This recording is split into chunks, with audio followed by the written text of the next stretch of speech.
Oi, pessoal. Oi, pessoal, boa noite. Que Jesus abençoe a todos. Vamos começar, né? Atrasamos um pouquinho, estávamos resolvendo um problema técnico aqui, mas já conseguimos.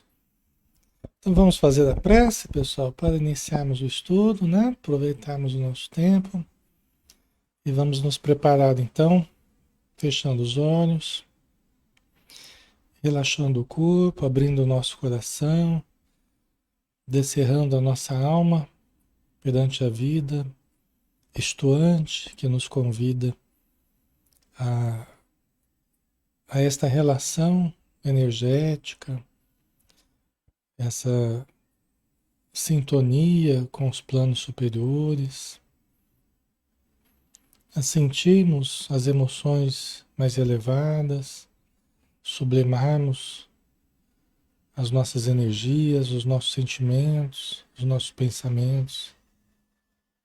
Obrigado, Senhor Jesus, pelas bênçãos que tivemos durante o dia e que estamos tendo agora durante a noite. Que todos que estão nos acompanhando a oração possam sentir em seus corações a tua presença, possam sentir a tua paz, possam sentir a luz a lhes envolver o ambiente, os corpos, as mentes. Ajuda, Senhor, todos os necessitados, todos aqueles que precisam se levantar, que precisam readquirir a confiança, a esperança, a fé, que a tua luz possa estimulá-los, possa despertá-los para a beleza da criação que nós estamos vivendo, da vida que nós estamos podendo viver, das leis divinas, perfeitas e sábias que regulam o universo e regulam as nossas existências. Que possamos aprender a viver nas linhas do equilíbrio, nas linhas do amor, nas linhas da paz, seguindo o teu evangelho, seguindo os ensinos dos bons espíritos, seguindo a nossa consciência desperta, iluminada pelos princípios libertadores que temos estudado. Que o teu amor envolva todos aqueles que necessitam, tanto na matéria quanto no plano espiritual. Todos que estão com os nomes na área de texto sejam amparados, sejam auxiliados, Senhor, de todos os modos possíveis. Que a tua vontade seja cumprida, que a vontade de Deus seja cumprida acima da nossa, hoje e sempre. Que assim seja. Muito bem, pessoal. Sejam bem-vindos, boa noite. Meu nome é Alexandre Xavier de Camargo. Falo de Campina Grande, na Paraíba, em nome da Sociedade Espírita Maria de Nazaré. Nós estamos na página Espiritismo Brasil Chico Xavier, todas as noites, de segunda, terça, quinta e sexta, às 20 horas, e quarta-feira, às 9 horas da manhã. Todas as quintas-feiras nós fazemos o estudo do livro Momentos de Saúde e de Consciência. Nós estamos agora já na parte do Momentos de Consciência. Na verdade, eram dois livros que, a fim de questões editoriais, foram juntados aí para compor este único livro. Estamos no nosso 31º dia de encontro dessa obra, né? E vamos dar continuidade. Hoje nós vamos começar do capítulo 2 desse livro Momentos de Consciência, que é a segunda parte, né, do livro aqui. E a Joana de Ângeles, ela começa nos dizendo aqui, né? Só lembrando que é um estudo interativo. Todos podem participar, todos podem acrescentar, podem indagar, podem interagir, né? E auxilia muito a gente aqui quando vocês participam, tá? É muito bom. E lembrar também que os nossos estudos não são apenas estudos, é um verdadeiro tratamento espiritual que nós realizamos, né? Todos nós, porque todos nós necessitamos e todos nós estamos aproveitando dos recursos terapêuticos da doutrina espírita. Quando nós adentramos essa sala virtual, esse ambiente virtual, Nós estamos sob a proteção dos espíritos amigos, que representantes da Sociedade Espírita Maria de Nazaré e de muitas outras sociedades espíritas, de muitas instituições voltadas ao bem, sejam da matéria, seja do plano espiritual, e essa turma toda nos envolve, nos abençoa, nos trata, né? Então é um verdadeiro tratamento. Quem está chegando aí, precisando de ajuda, né? Fique tranquilo, vai se acomodando aí, vai participando, né? Quanto mais você for participando, mais recursos você vai adquirindo para a sua melhora. Isso eu falo com toda certeza e com toda segurança, tá? Então vamos lá, vamos começar aqui o capítulo 2, conhecimento e consciência. Esse é o nosso tópico de hoje aqui, né?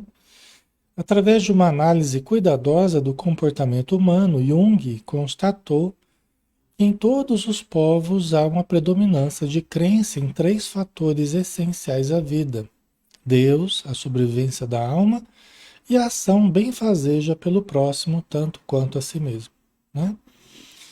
Então, o Jung foi um dos mais importantes nomes aí, é um dos mais importantes nomes da psicologia e da psiquiatria, estudante da mente humana, estudante, né, de todos os fenômenos que fazem parte da nossa existência e que influenciam o nosso psiquismo, as nossas emoções, né? O Jung, ele foi um profundo estudioso do comportamento humano, das religiões, dos símbolos, não é? Por isso muitas pessoas nas religiões gostam muito do Jung, né? Embora essa distância entre religião e ciência, né, que muitas pessoas fazem questão de manter desse jeito, né, quase que um abismo entre religião e ciência, tanto do lado das religiões quanto do lado das ciências, né? As pessoas muitas vezes trabalham nessa divisão aí, né? Só que o Jung, ele foi alguém corajoso, era um médium, o Jung era, além de um grande estudioso, né, e psicoterapeuta, né? Ele foi ele era um médium, era uma pessoa sensitiva, né? A gente vê muito bem isso no livro Memórias, como é que é? Memórias e Reflexões, né? Eu não me lembro agora. Memória, vida, memória, não, Memórias e Reflexões. Tem mais um outro termo junto com esses nomes do Jung, né? Uma autobiografia dele, né? Sonhos, Memórias e Reflexões. Acho que é isso, não lembro direito. Em que é um livro autobiográfico, né? E que ele fala, né? Haviam fenômenos que ocorriam com ele, né? Ele até tentou fazer reunião mediúnica com a prima dele, que era médium também. E não deu lá muito certo, porque embora fosse contemporâneo de Kardec, do surgimento do espiritismo, né? Aquela efervescência do contato com os espíritos, tá? Só que ele não entrou assim de memória, sonhos e reflexões, isso mesmo, né? Obrigado, De Pauli. Memória, sonhos e reflexões, isso mesmo. Então, ele era um estudioso, né? Mas não era alguém que entrou de cabeça assim, no espiritismo, entrou de cabeça, né? No estudo da parte mediúnica, não era. Então ele tentou fazer algumas coisas assim, parece que não foi muito bem sucedido, né? Porque é uma área muito delicada, a área mediúnica, né? Você tem que saber o que você está fazendo, né? Mas ele foi um grande estudioso, né? E ele percebeu nos seus estudos, até a Joana fala aqui, né? Que em todos os povos que ele estudou, né? Há uma predominância de três crenças, né? A crença em três fatores essenciais à vida: Deus, a existência de um ser superior, né? Deus, nós chamamos de Deus. Mesmo que tenha outros nomes, mas, né? O que equivale a Deus, né? Na nossa linguagem aqui, é a sobrevivência da alma, por incrível que pareça, mas é uma crença bastante difundida. E a ação benfazeja pelo próximo, tanto quanto a si mesmo, né? Então, ao fazer o bem, ao próximo, a si mesmo, né? É uma crença também difundida como um valor importante, né? Um comportamento importante para os povos, né? É muito importante isso, esses três fatores aqui, né? Ele percebeu que em todos os povos que ele estudou, ele encontrou esses três fatores essenciais à vida, faziam parte da vida, né, das pessoas. Variando de denominação e forma de aceitação, de filosofia e fé religiosa, esses três princípios são fundamentais à sustentação do grupo social e à felicidade individual.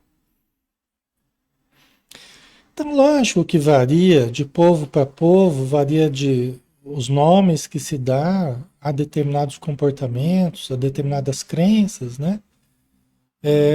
Conforme a determinada filosofia ou conforme determinada fé religiosa, mas esses três princípios são fundamentais à sustentação do grupo social e à felicidade individual.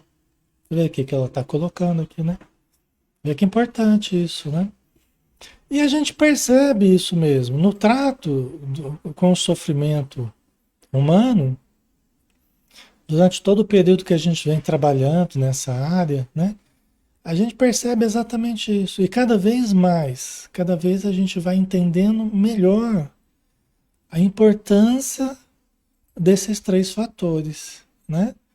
Da crença em Deus, né? A crença na sobrevivência da alma e a ação positiva para si e para os outros, né? A gente vê como realmente pilares extremamente importantes, terapêuticos, construtores de um bem-estar, de uma paz interior, de um equilíbrio psicossocial extremamente importante.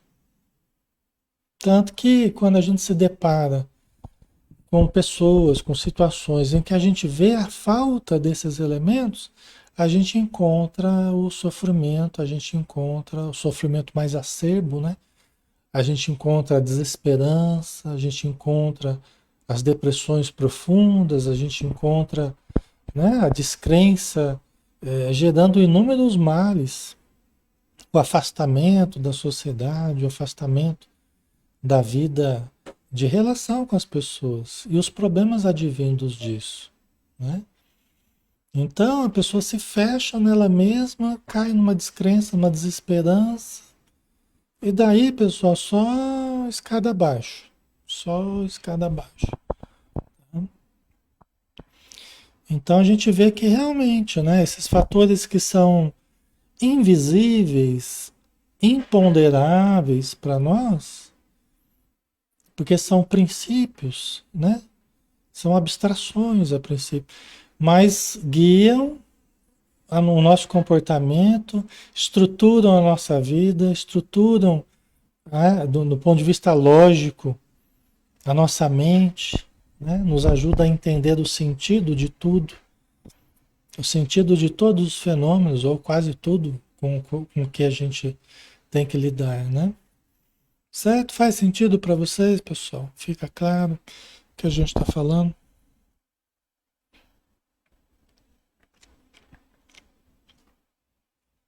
Então varia em alguns detalhes, certos ângulos que uma determinada filosofia enxerga de um jeito, outra enxerga de outro, uma religião enxerga de um jeito, outra enxerga de outro, mas a essência, a essência permanece. Esses três princípios, né? Como norteadores da nossa boa estruturação, né? Individual e coletiva, né? Tá? E por isso que é tão combatido, né? Por isso que é tão combatido. Por isso que a crença em Deus está sendo tão combatida.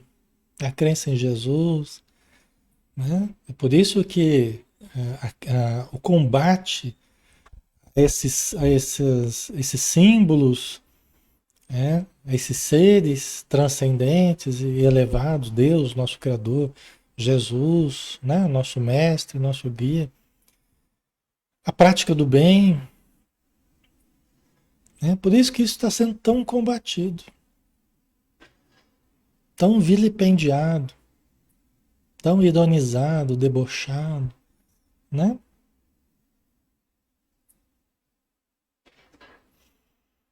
A Ana Spina colocou: a felicidade individual é bem difícil. Por quê?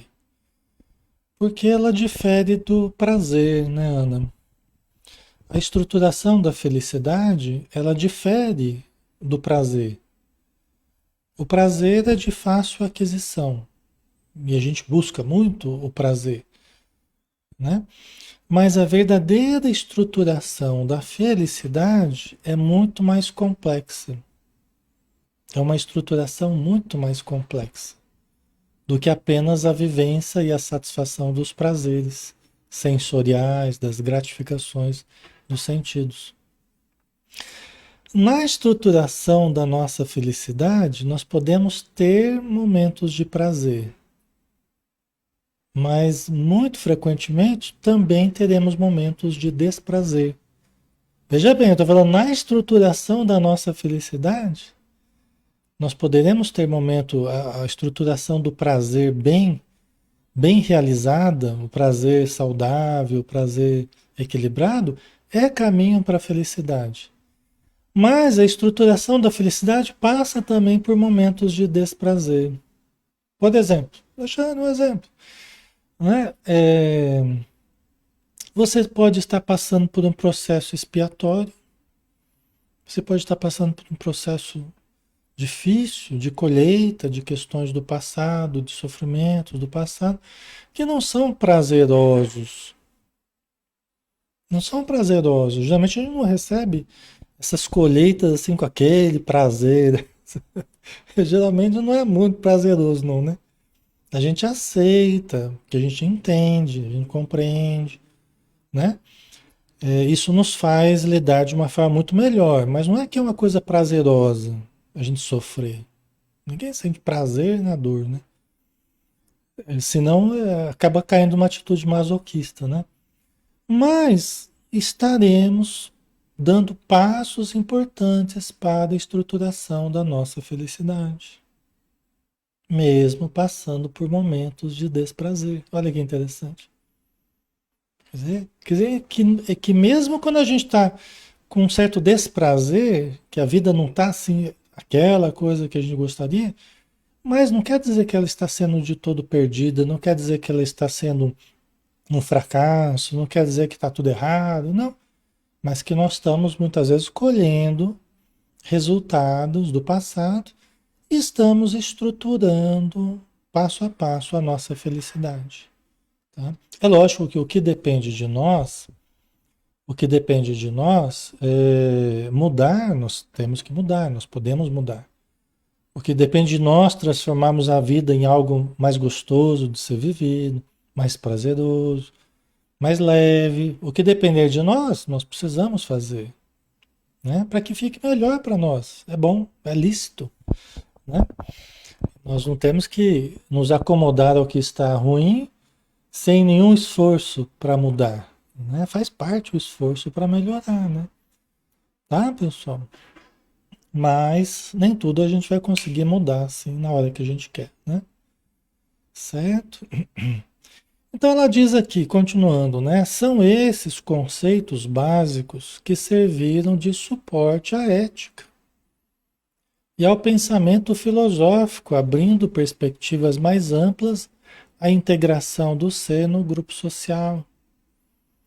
Por quê, né? Por que que esses conceitos, existência de Deus, sobrevivência da alma, né? Ação benfazeja para si, para o próximo, né? Por que que são básicos? Por que que serviram de suporte à ética? A ética é dentro do conceito mais material, vamos dizer assim, é uma parte da filosofia que estuda os comportamentos, as motivações, né? As regras morais aceitas, que são vistas como algo positivo, né? Dentro de determinado grupo social, dentro dos grupos sociais. Então é uma parte da filosofia que estuda isso. os comportamentos, as atitudes, as motivações, os sentimentos das pessoas com relação a valores morais que elas cultivam dentro de um determinado grupo, que são aceitos dentro daquele grupo, né?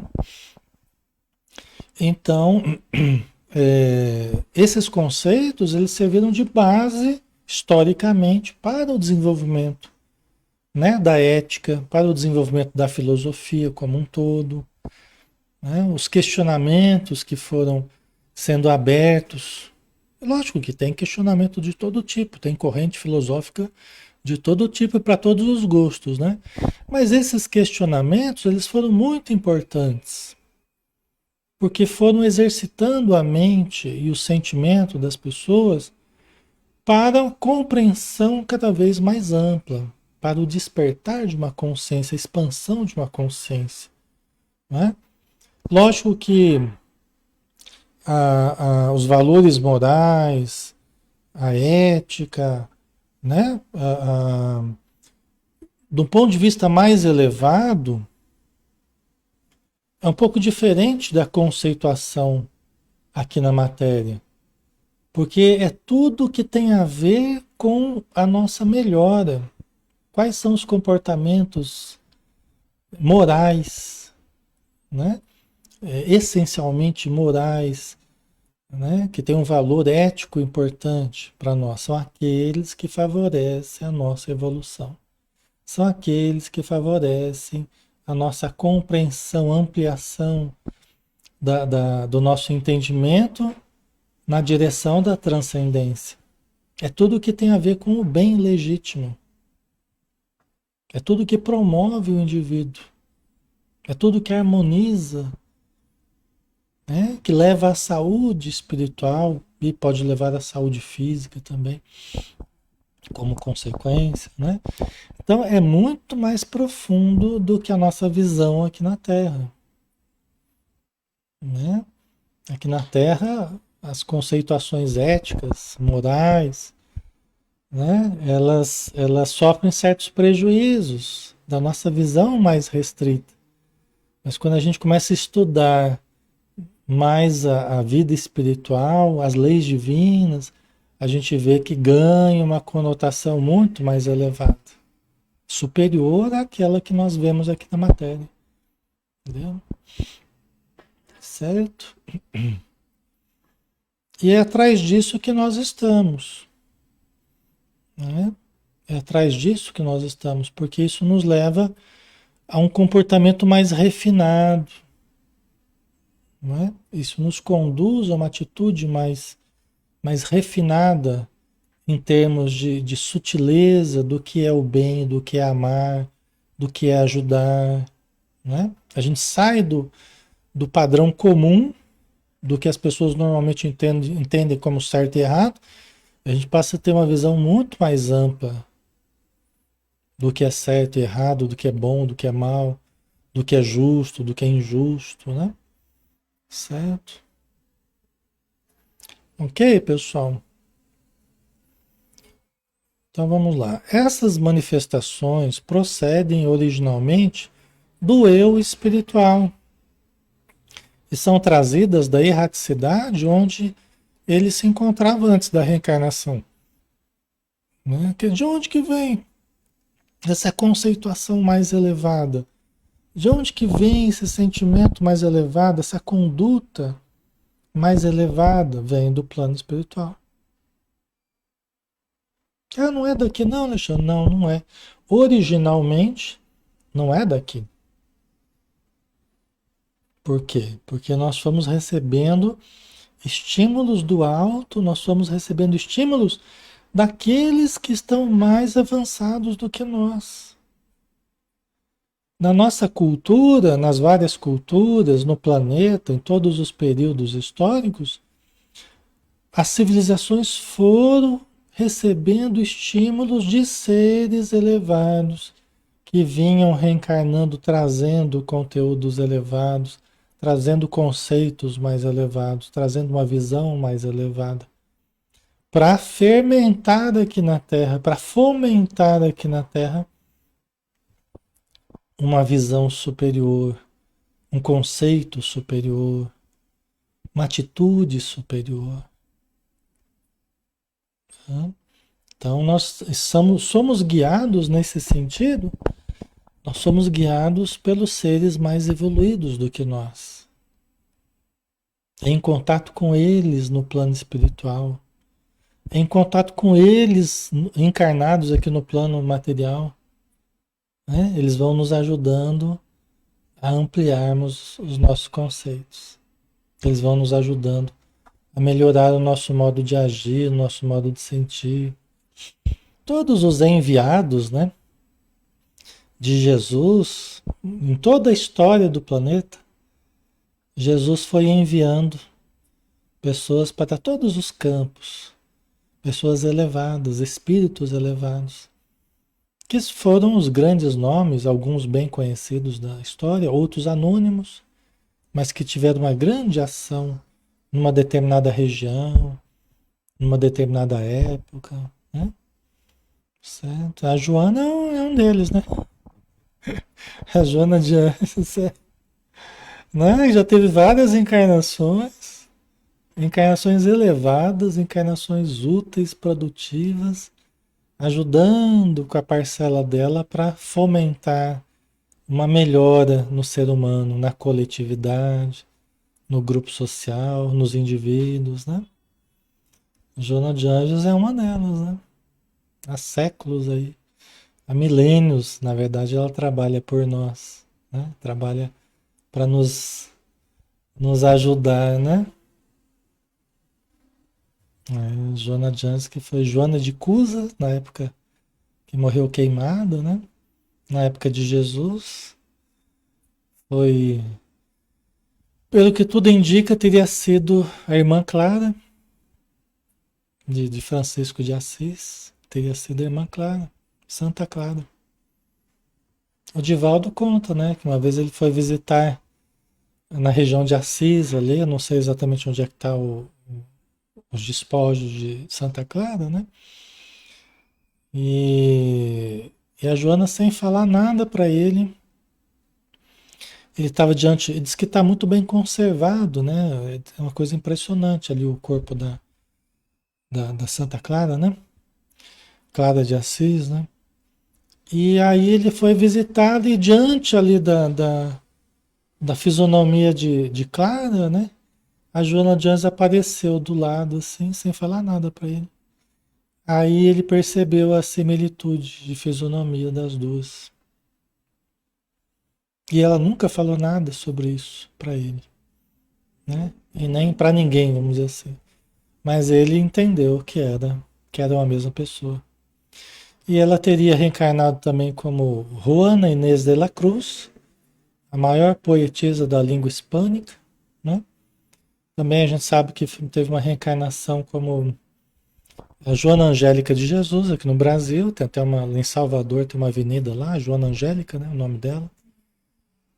É, então, assim, é um espírito muito iluminado, né? Mas tem outros também, tem muitos espíritos iluminados, né? Muito interessante, né? E eu tenho uma suspeita também, porque eu nunca ouvi ninguém falar sobre isso, mas eu tenho uma suspeita. Porque tem. Você já viu um filme chamado A Papisa? A Papisa Joana? Acho que é A Papisa Joana. Você já viu esse filme? É um filme impressionante, assim. Porque diz a lenda que alguns acreditam, alguns historiadores dizem que é verdade, outros dizem que é apenas uma lenda. Que teria havido na história um papa que foi tido como homem, mas era uma mulher. Era uma mulher. E era Joana. Era Joana. É, olha que coisa, né? Ele se vestiu como homem, porque ele tinha um conhecimento de ervas, de tratamentos que ele aprendeu com a pessoa, e ele tratava o Papa na época. Era um desconhecido que surgiu, se aproximou, tal. Todo mundo achava que era um homem e ele ganhou grande prestígio ajudando o Papa. Então, quando viu o Papa morreu, ele estava substituindo o Papa, porque era a pessoa que tinha mais prestígio ali depois do Papa. Eu não lembro que época que foi, mas na época medieval, lá não lembro exatamente, né? E aí ninguém sabia que era mulher e assumiu como Papa. Assumiu como Papa. Dizem que isso não ganhou notoriedade histórica, inclusive, porque foi um grande escândalo, né? Descobrindo depois que era uma mulher. Então é uma coisa que parece que tentaram abafar. Mas ele usou o nome de Jonas Angélicos. Jonas, Jonas Angélicos, se eu não me engano. Era o nome que ele usou. Você vê que coisa, né? Impressionante, né? Eu nunca vi o Divaldo falar sobre isso, eu nunca vi ninguém falar sobre isso. Mas é uma coisa muito coerente, assim, porque era um espírito de muitos conhecimentos terapêuticos, era um conhecimento, uma pessoa de um ânimo firme, né? Como a Joana de Anzé, né? Então eu não duvidaria não, tá? Eu falo aqui não é para colocar coisa que não existe, não, mas é só para fica aí para a gente pesquisar mais. Fica aí para a gente pesquisar, tá, pessoal? Porque quem sabe no futuro a gente venha a ter, né? A gente venha a ter informações, né? Mas assistam um filme que vocês vão entender o que eu estou dizendo. Eu acho que é a Papisa Joana, se eu não me engano, o nome do filme. Então, vocês dão uma procurada aí. É bem bonito, tá? Vocês vão gostar. É bem a cara da Joana, né, Adair? Eu também achei. Ai, mas fica aí, né? Só como uma especulação, tá? Só como um algo interessante aí pra gente analisar, né? Então, esses conceitos elevados, ele vem desses espíritos, vem da erraticidade. Erraticidade é o local, né, onde os espíritos que ainda estão reencarnando, ainda estão ligados à Terra, é o plano espiritual, né? Espíritos de mais condição, então eles trazem conceitos novos. A gente mesmo, todos nós, a gente fica um tempo lá no plano espiritual, a gente aprende coisas novas, a gente aprende conceitos novos, a gente aprende tecnologias novas, a gente aprende. E aí a gente vem aqui na matéria, numa nova encarnação, a gente não é mais o mesmo da última encarnação. A gente já imprime coisas diferentes no nosso trabalho, nas nossas relações, né? No nosso modo de pensar, na nossa família. Então é assim que esses conceitos eles vão se compartilhando, eles vão sendo disseminados na sociedade. Progressivamente. A Papisa Joana, né? Eu acho que é isso mesmo. Eu acho que é isso. A Papisa, eu não lembro o nome do filme, tá? A Papisa, é isso? Acho que é isso mesmo, tá? Certo? Então isso vem do plano espiritual, isso vem do nosso eu espiritual, do eu profundo, do self, daquilo que nós trazemos de espírito eterno, que estava lá no plano espiritual, que agora está aqui, né? E isso vai imprimindo na nossa cultura, na nossa vida material, as mudanças que a gente precisa imprimir. É assim que a sociedade vai evoluindo, né? Certo?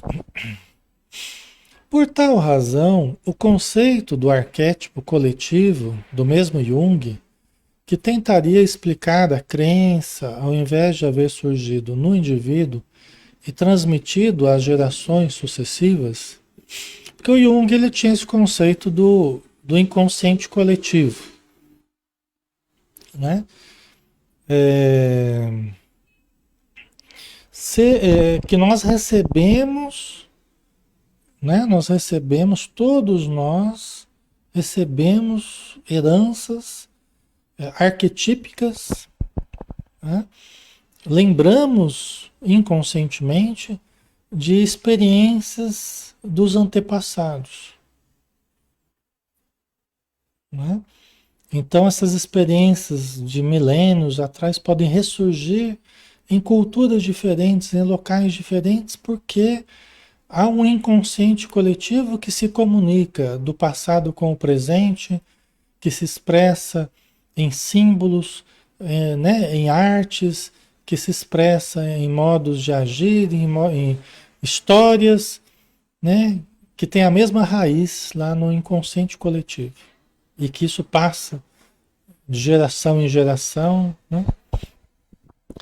Então, a Joana de Anjos, inclusive, ela fala num dos livros dela, que não é exatamente esse aqui, ela fala assim, olha, com todo respeito à crença do Jung do inconsciente coletivo, ela fala assim que o inconsciente coletivo, na verdade, ela diz que é o inconsciente de cada indivíduo.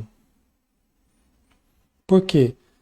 Porque nessa visão de inconsciente coletivo do Jung, é, ele não leva em consideração que nós vivemos há milênios, que nós temos reencarnado há milênios em lugares diferentes, em culturas diferentes, ouvindo histórias diferentes, lidando com a arte em vários locais, enxergando a arte, né? A literatura e tudo das culturas, das várias culturas que nós já reencarnamos, nós já fizemos parte. O Jung não leva em consideração isso. Nós levamos, a Joana de Anjos leva. Por quê? Porque a gente entende da reencarnação. Que nós somos aqueles que estamos há milênios. Então não é só que nós recebemos a bagagem dos antepassados que foram transmitindo geneticamente para, né? Não é isso. É que nós mesmos temos nos nossos inconscientes, no nosso inconsciente, nós temos esse arcabouço, essa bagagem toda de experiência. E não só eu, cada um de vocês tem. Todos nós temos. Todo mundo que está reencarnado aqui na Terra tem. Todo mundo que está no plano espiritual também tem. O inconsciente cheio de conteúdos culturais, linguísticos, artísticos, filosóficos. Então ela diz que no modo de entender dela, que não é exatamente esse conceito do inconsciente coletivo, mas que é o inconsciente dos indivíduos que ora reencarnaram num determinado povo e hoje relembra, de certo modo, da cultura, relembra da arte, reproduz novamente certos elementos daquela época. Por quê? Porque nós temos no nosso inconsciente, né?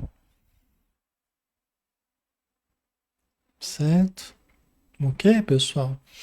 O que para mim faz muito mais sentido, muito mais lógico, até porque esse conceito do Jung de transmissão, de, porque antes os Jungianos, eles se baseavam tudo na genética. Não, porque a genética vai explicar, porque tudo é passado através da genética, né? Porque nós temos o inconsciente coletivo, porque dos pais para os filhos passa, e geração em geração.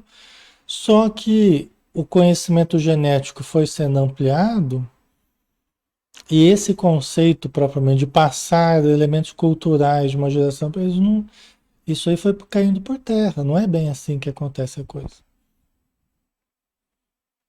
Entendeu? Não é através dos genes que através do gene se passa muita coisa em termos de constituição orgânica e tudo mais. Entendeu? Mas tem limites aí para essas heranças, né? Agora, nós sermos herdeiros de nós mesmos, herdeiros das nossas lembranças, das nossas vivências, dos nossos conteúdos, aí faz muito mais sentido. Então não é que nós recebemos dos nossos pais, avós e bisavós. Nós é que fomos, às vezes a gente foi o bisavô, a gente foi o trisavô da gente mesmo, né? A gente reencarnou naquela época, passou umas gerações, né? Reencarnou de novo, né? Então Nós temos muita coisa guardada dentro de nós, né? E ora isso ressurge culturalmente, artisticamente, né? Certo? Então, por tal razão, o conceito do arquétipo coletivo do mesmo Jung, que tentaria explicar a crença, ao invés de haver surgido no indivíduo e transmitido às gerações sucessivas, tem a sua causalidade na origem espiritual da vida. Quer dizer, não é porque foi transmitido de geração em geração. É porque nós somos esses que viveram essas gerações aí. Nós somos esses. Você pega 1000 anos, num cálculo aproximado, por cima, nós temos aí umas 10 encarnações aí, talvez. 2000 anos, nós temos aí umas 20 encarnações, talvez mais, talvez menos. Depende do tempo de cada encarnação, mas o cálculo é mais ou menos esses, né? É mais ou menos esse. Imagina, 3000 anos. E 3000 anos é fichinha pra gente, viu, pessoal? Nós somos muito mais velhos do que isso. Muito mais velho do que isso. 3000 anos foi 3 dias pra gente aí. 30 encarnações? Imagina em quantos lugares a gente já esteve. Imagina em quantas posições diferentes, socialmente, culturalmente, familiarmente. Imagina quanta coisa a gente já viveu. Boas e ruins, né? Entendeu? É muita coisa. Quanta coisa a gente já aprendeu, instrumentos, né? Conhecimentos, línguas. Quantas línguas nós temos dentro de nós,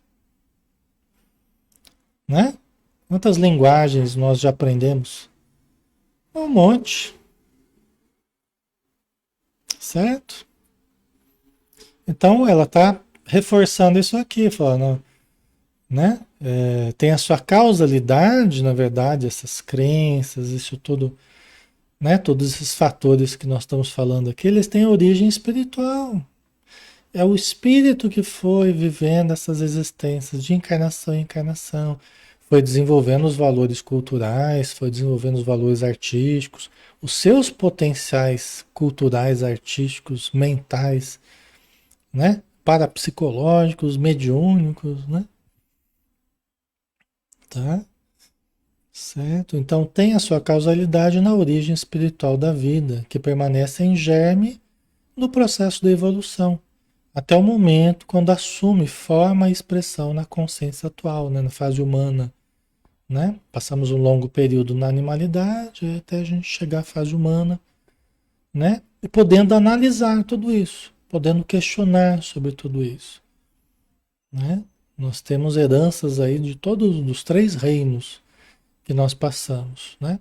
E adquirimos outras vivências no reino nominal, né? Certo? A Helena, será, Alexandre? Tenho tanta vontade de aprender línguas. É que nessa vida você talvez não tenha tido oportunidades, né?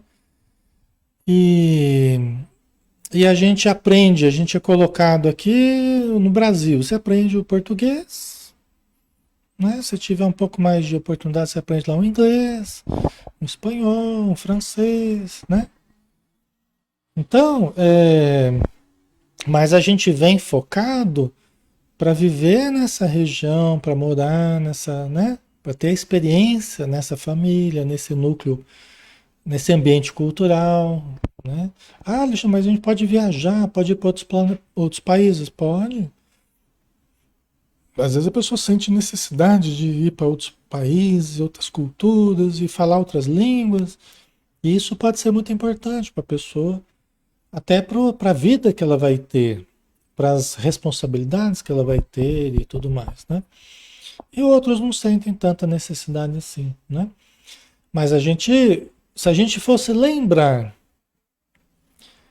se a gente tivesse uma visão clara, claríssima, de todas as encarnações que a gente já teve, quantas línguas a gente lembraria? Dezenas de línguas que a gente sabe falar. Às vezes a gente quer aprender para relembrar, né? O Platão que falava, né? Aprender é recordar. Platão, né, o filósofo grego, né? Ele falava que aprender é recordar.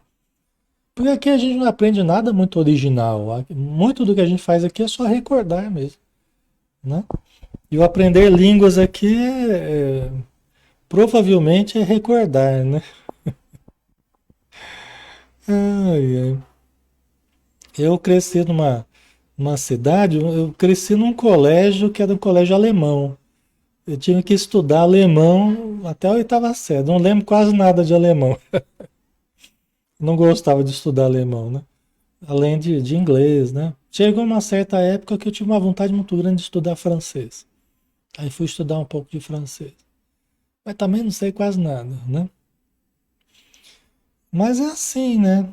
Tem certos momentos da vida que a gente às vezes, talvez até reflexo do passado, parece que surgem gostos, surgem vontade, surgem, né? Depois passa também, aquilo perde um pouco aquela, né? Mas muitas vezes é reflexo do passado, né? Necessariamente, através dos tempos, os espíritos missionários, portanto, mais evoluídos, tomaram esses princípios e os desdobraram, apresentando-se nas várias formas de crenças e religiões, com os cultos compatíveis ao estágio cultural de cada época, povo e raça. Como eu estava dizendo, né, o Cristo, como o administrador, o governador, né, do nosso planeta, segundo Emmanuel nos explica, né, que Jesus ele teria sido responsável pelo planeta desde o desprendimento da nebulosa solar, quer dizer, antes que existisse a Terra propriamente, Jesus presidiu ao início ali do desprendimento da nebulosa solar,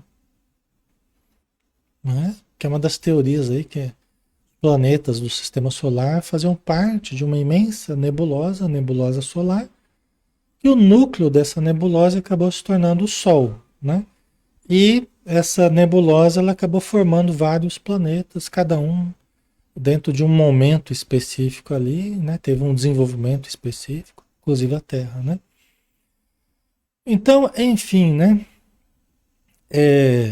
E na história do nosso planeta, que remonta a sua origem aproximadamente 5 bilhões de anos, aproximadamente 5 bilhões de anos, nosso planeta, né? É, Jesus teria enviado em momento oportuno, quando os povos já tinham condição para receber certas mensagens, receber certos guias, né, certos comportamentos, certos espíritos de luz, ele foi enviando esses espíritos de luz. Vários deles. Né? Formando crenças, né, as religiões, as bases, né, das grandes religiões, dos grandes pensamentos filosóficos do Oriente, do Ocidente. Tudo que nós temos culturalmente, filosoficamente, religiosamente, nós devemos a Jesus. Esse é o modo espírita de entender. É o que Emmanuel nos ensinou através do livro A Caminho da Luz. Através do livro dos Espíritos, os Espíritos dão algumas ideias nesse sentido, né? Todo o desenvolvimento que nós temos no planeta, tudo o que se fez de bom até hoje no planeta, todas as religiões, todas as crenças elevadas, nós devemos a Jesus. Não pessoalmente, ele teria criado todas elas, mas os seus enviados, né, em nome dele, né, os seus enviados em nome do bem, em nome do amor, em nome da sabedoria, eles teriam semeado essas várias vertentes e pensamentos que nós temos até hoje. Tudo que se fez de bom até hoje no planeta tem em Jesus o seu, o seu ponto de referência, vamos dizer assim. Tá? Porque são todos enviados de Jesus. Tá?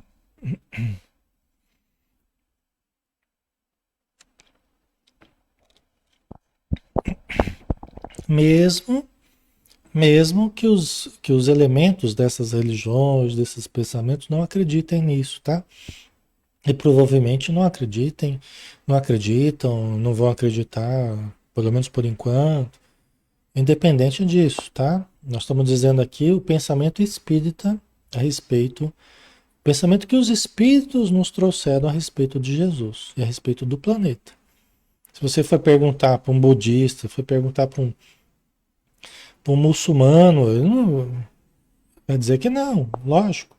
E a gente respeita, né? Tudo bem, não tem problema. Mas o modo da gente entender é desse modo. A gente vê em Jesus o modelo e guia da humanidade, né? O ser mais perfeito que nos foi dado no planeta até hoje, segundo os Espíritos tenham falado, é Jesus, né? Certo? Então, nossa, já estamos quase terminando aqui, né? Deixa eu ver se eu... Acho que vamos finalizar. Mais um aqui, a gente termina, tá?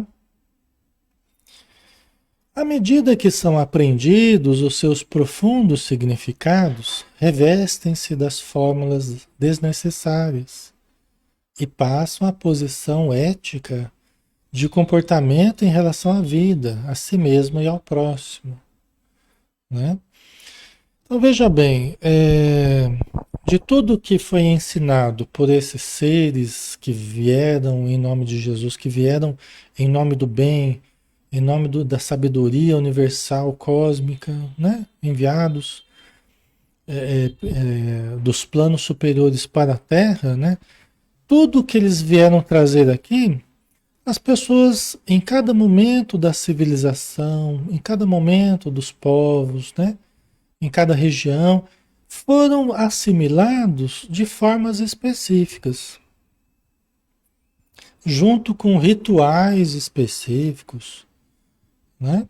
Com certos acessórios específicos, que foi um modo cultural que cada povo se apropriou daquela informação, daquela ideia original, daquela ideia essencial que foi trazida e se apropriaram daquilo e juntaram com coisas que já havia na matéria aqui, né? Com crenças aqui mais ligadas à vida material, necessidades mais materiais, e aí, né, coisas muito acessórias que foram sendo associadas a essas ideias originais, a ideia de Deus no ser superior, a imortalidade da alma, a prática do bem, né? Então, essa essência, em cada lugar, em cada povo, em cada civilização, em cada época, se juntou com um monte de outras coisas, se misturou com um monte de outras coisas, muitas coisas acessórias, que é o que a Joana está falando aqui, né? À medida que são aprendidos os seus profundos significados, revestem-se das fórmulas desnecessárias, né? Revestem-se das fórmulas desnecessárias e passam à posição ética de comportamento em relação à vida, a si mesmo e ao próximo, né? Quer dizer, muitas dessas práticas né, que foram revestidas, né, de fórmulas desnecessárias, com o tempo vão sendo despojadas dessas fórmulas também. Conforme a gente vai percebendo, conforme o amadurecimento que a gente vai tendo, a gente vai se despojando dessas fórmulas, desses rituais, né? Muitas vezes até bem materiais, assim, bem associados a questões materiais, né? A gente vai se despojando de muitos deles. Jesus, por exemplo, ele ajudou a gente a se despojar de algumas coisas, a valorizar o essencial, né? O, Um exemplo que me vem à mente, tem vários, né? Mas um exemplo que me vem à mente é quando os fariseus chegaram para Jesus e falaram assim: João Batista lavava as mãos antes de comer, nós lavamos a mão antes de comer. E por que que você e os seus discípulos não lavam as mãos antes de comer?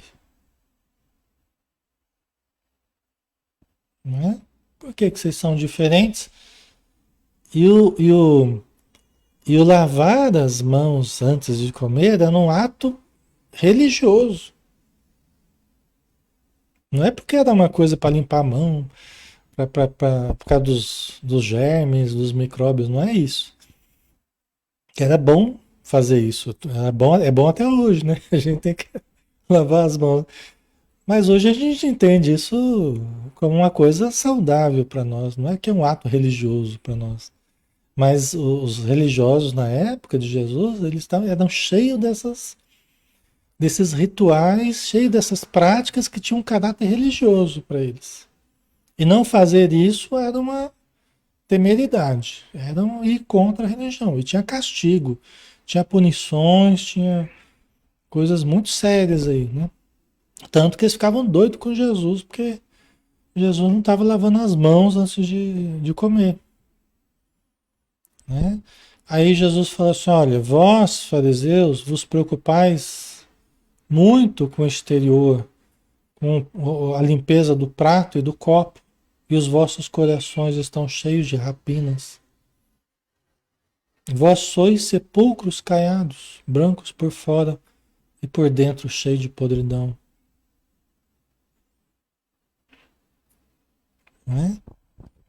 Não é o exterior, não é lavar as mãos que conspurca o homem, mas é o que sai da boca, é o que sai do coração. Isso conspurca o homem. Então, o que que ele está fazendo? Né? Ele tá tentando dissociar, né? Está tentando dissociar essa questão que tinha ganhado o status de questão religiosa, né? Para os fariseus, ele estava querendo fazer as pessoas lembrarem da essência de cultivo da verdadeira limpeza. É o que conspurca o homem não é o que entra pela boca. O que entra pela boca vai para o ventre e sai por um lugar escuso. Ele que disse isso, Jesus. Mas o que sai da boca é que conspurca o homem, porque procede do coração. Então ele está explicando que o mais importante não é tanto o que entra pela boca. Lógico, a gente sabe que tem que limpar, tem que cuidar o que come, tudo bem. Mas mais importante, mais essencial para a religião, mais importante para o nosso coração, para o nosso sentimento, é o que sai da boca. A essência do nosso comportamento, do nosso pensamento, do nosso sentimento. Isso é que nós temos que tomar mais cuidado. A verdadeira pureza, né? A verdadeira intenção que nós nutrimos, né? Então, isso é muito importante, né? Então, Jesus, ele, em vários momentos, ele fez isso. Ele questionou rituais, né? Ele questionou procedimentos repetitivos que as pessoas usavam, mas conservando o coração em vinagre, conservando o coração, né, em trevas. E o que adianta a gente ficar só fazendo aquilo que é exterior para parecer benigno e o interior está cheio de pensamentos impuros, pensamentos negativos, entendeu? Essa é a questão, não é? Pode lavar as mãos, pode tomar banho, é bom, viu? É bom, não faz mal nenhum, não, tá? Mas vamos cuidar também da pureza do interior. Vamos lavar a alma, né? Através do cultivo da oração, do cultivo da prática do bem, do pensar positivo. Então, são duas coisas que não se excluem, né? Certo? Então, a gente vai desvestindo esses conceitos profundos, o Espiritismo, só para a gente terminar aqui, né? Tá dando 1 hora já. Só para a gente terminar, o Espiritismo, os Espíritos vieram trazer muito para nós a essência de Jesus, a essência do bem, a essência da prática do amor, né? A essência moral,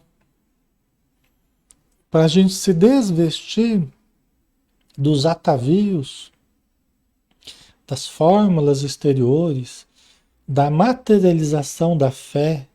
Durante muito tempo a gente se preocupou em materializar a fé, né? Através de objetos, símbolos, rituais, que ficaram algo compulsivo, em que se repete, se repete, se repete compulsivamente, né?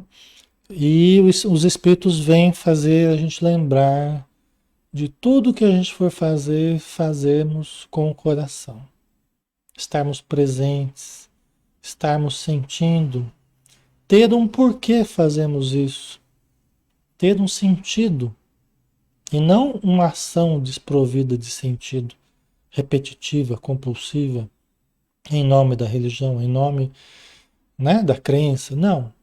Tudo tem que ter um sentido. Se não tiver um sentido, você deixa de fazer, né? Conforme a gente vai ampliando os nossos entendimentos, nosso discernimento, que pode mudar também o nosso modo de enxergar, né? Mas a gente fazer só aquilo que tem sentido para a gente, entendeu? Só aquilo que realmente tem a ver com o nosso sentimento, com a nossa sinceridade, não é? Então, isso faz com que a fé seja viva, né? Seja viva, seja mais saudável, né? Uma fé raciocinada. Por que eu estou fazendo isso? Ah, porque sempre fizemos assim, então eu tenho que fazer também. Não, não é isso. Não é porque sempre fizemos assim, não. Tem que ter um porquê. Vamos entender. Ah, os espíritos falam, André Luiz fala que acontece isso, acontece aquilo, fenômeno de luz, né? A gente se conecta com o alto, os espíritos amigos aplicam passe e tal, é melhor orar antes de começar, porque prepara o ambiente, porque nos liga ao alto. Ah, bom, então não é um ato desprovido de significado, de sentido. Tem um porquê, entendeu? Então, cada coisa que a gente for fazer tem que ter uma razão, tem que ter um porquê, né? Certo, pessoal? Ok? Então, vamos finalizar por hoje, né? Aí semana que vem a gente termina esse capítulo, na próxima quinta, né? Amanhã a gente tem os Missionários da Luz, às 20 horas, né? O livro do André Luiz. Aí a gente conta com vocês aí novamente, tá bom? Então vamos fazer a nossa prece, né? Para finalizarmos o nosso encontro, recebendo esse banho de luz que nós tanto necessitamos, em que os espíritos aproveitam esse momento que eles coroam do nosso estudo, né? Com esse apelo que fazemos ao alto, às fontes superiores de amor, de bondade, para que todos nós, encarnados e desencarnados, possamos absorver dessas forças curativas, dessas energias benditas, abençoadas, que caem sobre nós como uma chuva que vai nutrindo o solo do espírito que somos, a terra do nosso interior, onde vai fazendo germinar as sementes da paz, as sementes da fé, as sementes do amor, da compaixão, as sementes da fraternidade, da caridade, da renúncia, da esperança, da paciência, da resignação. Todas as sementes divinas que estão já no nosso interior, mas que com essa chuva de bênçãos que recebemos, de informações, de energias, elas vão germinando para que em tempo oportuno venham a florescer, a dar frutos e alimentar a todos aqueles que necessitem. Muito obrigado, Senhor, mais uma vez. Que a luz do teu amor ilumine a nossa vida, o nosso interior, hoje e sempre. Que assim seja. Muito bem, pessoal. Então, muito obrigado pela presença, pelo carinho, pela amizade, pela participação, tá? E amanhã a gente está de volta aqui, se Deus quiser, tá bom? Um abraço, pessoal. Até mais.